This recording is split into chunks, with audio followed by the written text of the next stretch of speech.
Hey everyone, I'm Joshua Orro, the Mustang Prince, and welcome to Mustang Prince Orro Reports. Well folks, it's time to go back to the good old days of Nickelodeon. The days when shows like Rugrats, SpongeBob, Hey Arnold, and many other Nick shows were childhood classics. But do you guys remember a character named Jimmy Neutron? Well, for those who don't know, this show, which ran for 3 seasons from 2002 to 2006, follows a genius 11-year-old boy from Retroville named Jimmy Neutron as he goes on many adventures with his friends Carl Weezer and Sheen Estevez. Throughout the show, various mishaps and conflicts occur on these adventures as Jimmy's various inventions go crazy. In my opinion, this was a very genius and comical show. While the CGI effects weren't exactly perfect, it had a great voice cast, memorable characters, and many of Jimmy's inventions were really wacky and creative. I also like a few episodes where Jimmy crossed over with Timmy Turner from the Fairly OddParents. Also, the series has been the recipient of various nominations, such as Kids' Choice for Favorite Cartoon in 2006 and 2007, and has won an Annie Award for Outstanding Achievement in Animated Television Production produced for children, as well as a Motion Picture Sound Editor Golden Reel Award. Plus, the show was followed by a spin-off series called Planet Sheen, which ran from 2010 to 2013. However, what I'll be blogging today is a movie where Jimmy Neutron made his big screen debut before his show began on television. So, released on December 21st, 2001, the movie is Jimmy Neutron Boy Genius. So let's get started. This film tells the story of 10-year-old genius inventor named Jimmy Neutron, whose penchant for gadget creation gets him and his robot dog Goddard into trouble at home and at school. However, when the parents of Retroville are kidnapped by the gooey green aliens known as the Yolkians, it's up to Jimmy, his best friend Carl, and his arch rival Cindy to rally their fellow kids for a rescue effort. Patching together a ragtag armada of interstellar spacecraft, the Kid Invasion Force sets out to rescue their parents and get them home in time for dinner. So, what do I think? Well, I loved it when I was a kid, and I still love it to this very day. It was both scientifically genius and absolutely out of this world. But, to further explain why I enjoy the film, let's move on to Mustang Notes. The idea for Jimmy Neutron was first created by John A. Davis in the 1980s, in which he wrote a script for a short film titled Runaway Rocket Boy, and starring a prototype character for Jimmy named Johnny Quasar. After coming across the abandoned script several years later, Davis decided that it would be a good idea to revisit it and retool it as a computer-animated short and potential TV show. A 40-second demo was animated using Lightwave 3D and gained popularity at the 1995 SIGGRAPH convention, where it was shown off, grabbing the attention of Bob Odenkirk and leading DNA Productions, who later gave us Santa vs. the Snowman and the Ant Bully, to develop an extended TV pilot. After a successful pitch to Nickelodeon, a 13-minute-long TV episode was developed, and Nickelodeon, impressed with both the character and the 3D technology, raised the possibility of making both a TV show and a full-length animated feature film. Davis, in turn, suggested that the film be made first, so the development team would create the assets of a theatrical quality and reuse them in the TV show. Production officially began in early 2000 and was completed in roughly 24 months, with DNA Production considerably raising its staff count and expanding its studio space. Animation was done entirely using commercial software, including Lightwave and Project Messiah. Due to the film's successful box office performance, Jimmy Neutron's TV show was born. Afterwards, Paramount and Nickelodeon would follow this formula with Barnyard in 2006 and Wonder Park in 2019, which I've already blogged about 3 months ago. Now, in my opinion, the CGI animation is pretty good. Not perfect, mind you, but still, a lot better than this. While some of the character designs are a tad strange, I do like how most of the animation looks. For example, Retroville, along with Jimmy's school and the theme park Retroland, looks absolutely great. I also like how outer space looks in this movie, for as Cindy describes it, it looks absolutely incredible. Though, I don't know how the kids can survive in space without oxygen, though. Plus, the planet of the Yolkians looks almost like a Roman-style planet with egg-shaped aliens everywhere. And let's not forget Jimmy's underground lab, which, in my opinion, looks absolutely breathtaking. Kind of like Dexter's or Flint Lockwood's lab. Also, some of my favorite scenes in this movie include the part where Jimmy makes a necklace and earrings for his mom, the scene where Jimmy and his friends are at Retroland's grand opening night, the scene where the kids have a parent-free day, and the part where the kids construct spaceships out of theme park vehicles. Though, there are 2 parts that were pretty, intense for younger children, in my opinion. For example, after Miss Fowl gets shrunken by Jimmy's shrink ray by accident, she gets confronted by a worm with sharp teeth, and there's the scene where Jimmy and his friends come across a meteor shower while they're halfway to the Yolkian planet.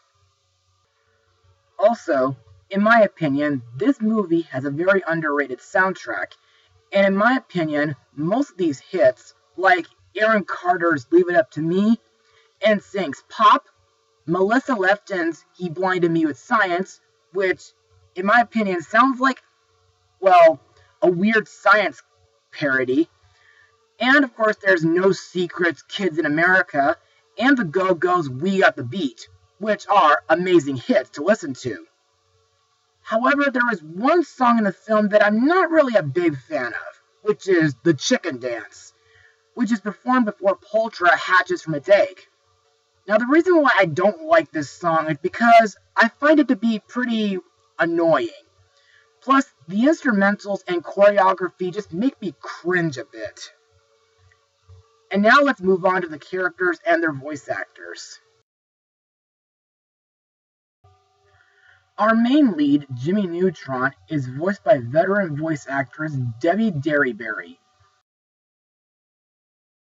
who voiced Wednesday Addams in the 1990s animated Addams Family series. And she voiced the Bahamut Faith from Final Fantasy X and X-2.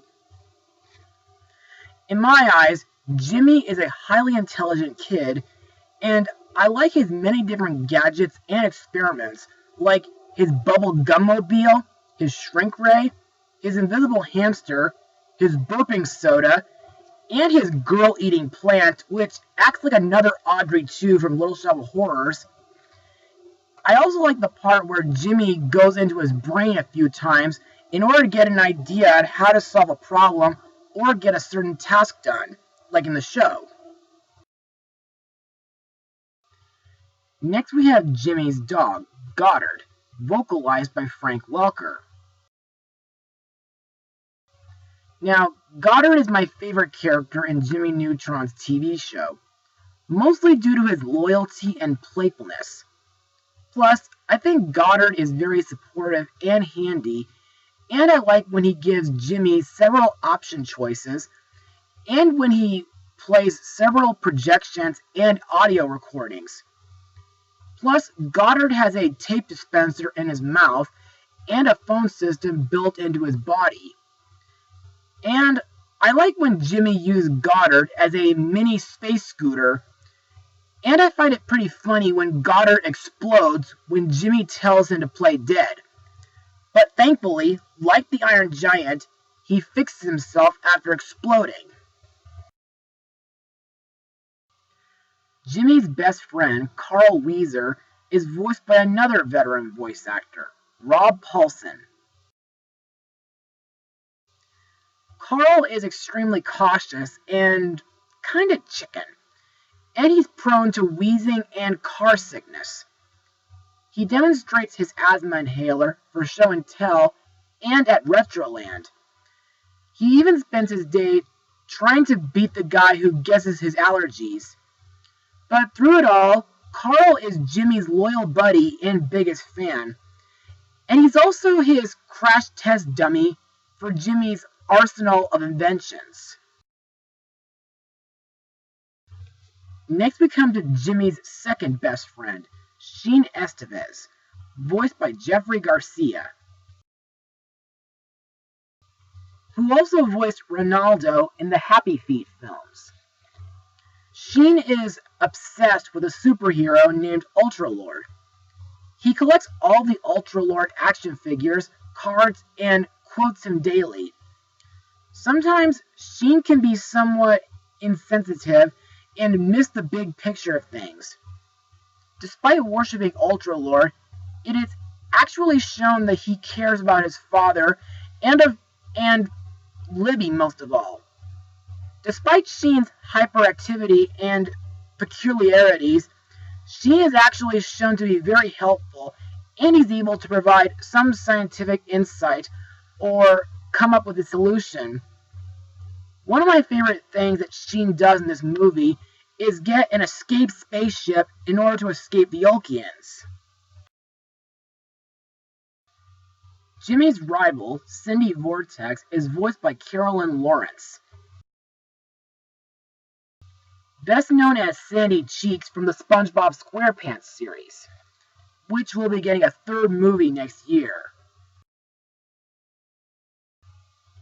Cindy is the second smartest kid in Jimmy's class, and sometimes Cindy can be a tad bossy, spoiled, and arrogant at times. However, she does make up for it by convincing Jimmy to buck up and think of an escape plan. Plus, I think Cindy's Tai Chi skills are pretty kick-ass. Cindy's best friend, Libby Fullfax, is voiced by Crystal Scales. Libby is known as the voice of reason in Jimmy's class, and she has a mind of her own, but for some reason it usually seems to echo Cindy's. When Cindy goes too far, Libby provides a much-needed reality check. She also has a voice that can shatter glass and sends dogs running for cover. You know, that kind of reminds me, I do like the part where Jimmy borrows Libby's phone in order to get contact with Goddard. We also have Nick Dean, voiced by veteran voice actress Candy Milo, who voiced Snap from Chalk Zone and Lynette from Ralph Bakshi's Cool World. Now, in the series, Nick is the coolest guy in Jimmy Neutron's class, and he's the oldest of Jimmy's friends, having repeated a grade as a result of chronic tardiness. Also, Nick talks a good game and likes to dish out mature advice. But he is a high-maintenance kind of guy, and when the chips are down, so is he. In my opinion, sometimes Nick can be a bit of a jerk and a tad full of himself, like when he volunteers to fight the Yolkians on his own. However, I kind of did like the part where he advises Jimmy and his friends to sneak out of their houses so they can go to Retroland. Jimmy's parents, Judy and Hugh, are voiced by Megan Cavanagh and Mark DiCarlo. Now, I have mixed feelings for these two. For example, Hugh is kind of weird for his duck obsession behavior, but I do like that he, tries to be a good father. Judy, on the other hand, is just too overprotective of her son, thinking that his inventions are dangerous, and she does not let Jimmy go to Retroland on a school night. Not to mention the fact that she got irked for Jimmy trying to communicate with an alien civilization, believing them to be strangers. Next we have our main villain, King Goobot V, voiced by Patrick Stewart, whom I talked about in my blog of Bambi 2. To me, while Goobot is evil, sadistic, and greedy, I think he can be a tad silly at times.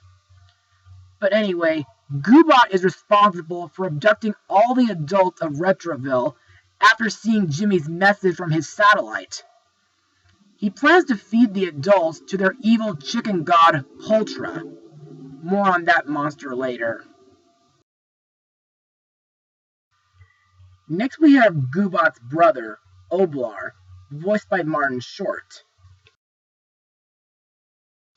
who has been in The Prince of Egypt, The Santa Claus 3, The Escape Clause, and of course, Legends of Oz, Dorothy's Return. Oblar is a foil to his brother. Whenever he is generally a serious character, Oblar tends to be a rather comedic character, in particular when he is trying to interrogate Goddard, only for the mechanical canine to trick him into believing he's going to self-destruct and take Oblar with him. Or when he tries to check out Jimmy's communication toaster. Finally, we have the mighty Poltra, a giant alien chicken also voiced by Frank Welker. She is known as a chicken goddess of the Yolkians. However, in my opinion, while this monster does look pretty intimidating, she does have resemble the body of a T-Rex. Plus, she kind of is pretty klutzy.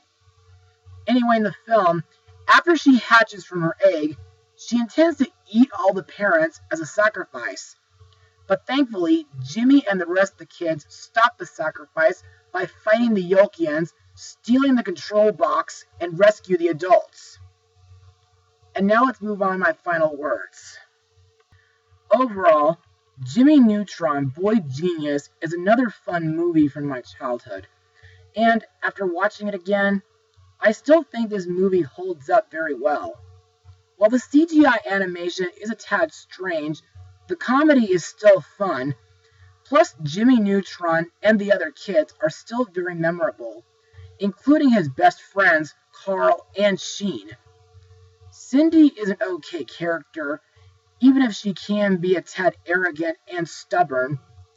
Jimmy's parents may mean well, but I just wish they could be more understanding and accept their son for who he is.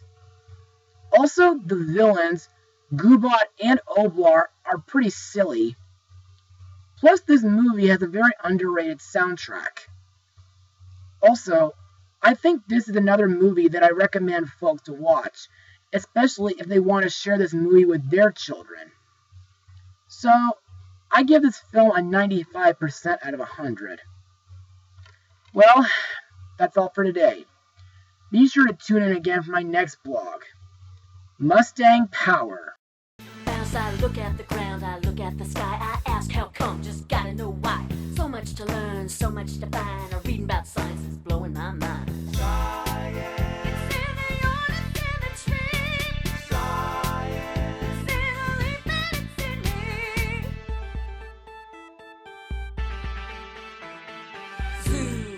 Zoology, science and the study of animal kind. Psychology, a science all about the human mind. Biology, science that deals with everything alive. Ecology,